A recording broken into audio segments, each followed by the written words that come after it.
సేవకుడు నలిగిపోతుంటే చూసి సంతోషించే సమాజం కూడా ఉంది. చూసావా పాస్టర్ గారి ముఖం ఎట్లా మాడిపోయిందో? చూసావా? నీకు నోరు బాగా ఉందని సేవకుని నువ్వు ఆడుకుంటున్నావా?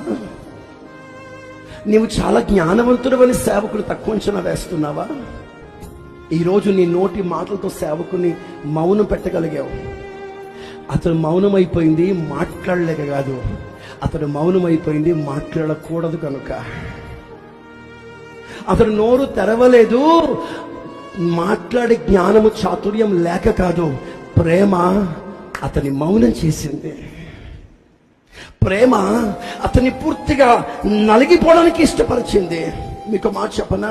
ఇంత కాదండి, అవసరమైతే ప్రాణాలు పోగొట్టుకోవడానికి కూడా నలిగిపోవడానికి ఇష్టపడుతున్నాం. అది మా వంతు ధర్మం. కానీ ఒక సేవకుని గాయపరచడం మీ ధర్మము కాదు. కారణం తెలుసా? ఈ సేవకుడే లేకపోతే నువ్వు అంగీకరింపబడలేవు. ఈ సేవకుడు లేకపోతే నువ్వు పరిశుద్ధపరచబడలేవు. ఈ సేవకుడు లేకపోతే నా ప్రభుని అంగీకరించాడు.